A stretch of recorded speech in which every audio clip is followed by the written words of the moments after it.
The Statistical Institute of Jamaica, STATIN, says the economy grew by 0.6% for the second quarter, which ended June 2015, when compared to the corresponding period last year. STATIN attributes the growth to improved performances in the goods-producing and the services sectors, which climbed by 0.8% and 0.5% respectively. All the good-producing sectors grew. Mining moved up the most, improving by 4.1%, followed by construction, which grew by 0.9%.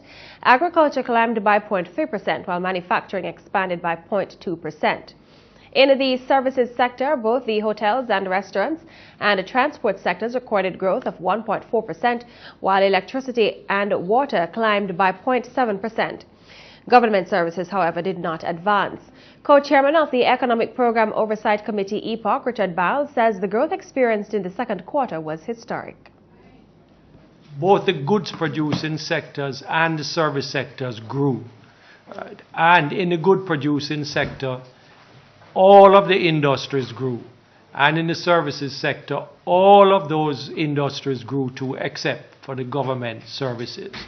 So this is a new phenomena I think we are seeing for the first time, where all of the industries that make up the GDP, save and except for government services, have shown growth in one quarter. What we have seen in the past is tourism grows, agriculture grows sometimes, then it retreats a bit. Construction has been fairly stable. But generally, you don't find all of the industries growing. And this is the first quarter, Q2, where all industries grew except government services. Inflation at the end of August stood at 0.8%. The upward pressure on the index was made by food prices and partially tempered by the effect of lower fuel prices on water, electricity, and transport. And that makes it January to August total inflation 2.2% versus 5% last year. Same period last year was 5%. This year, from January to August, it's 2.2%. And when you look at a trailing 12-month period, that is August back 12 months, it is 3.5% versus 9.8% if you were to do the same thing last year.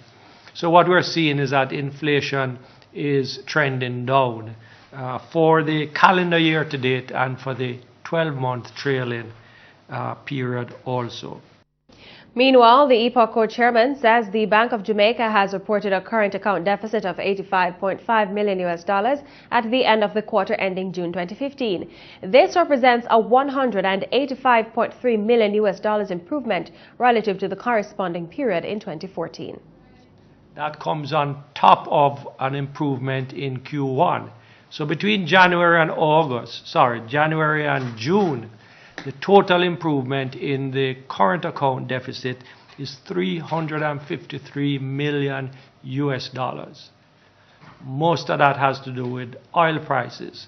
Some of it has to do with reduced food imports also.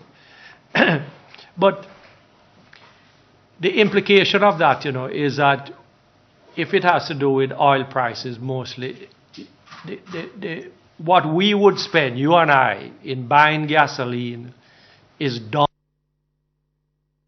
by the amount approximately $352 million, or what we pay in electric bills. And what that means is that it leaves us with a little bit more purchasing power in our pockets than if the prices of oil was higher. So not only does it mean that we are spending less as a nation to buy these goods, but it means we have more in our pockets to spend on other things. And I think that this is an important development.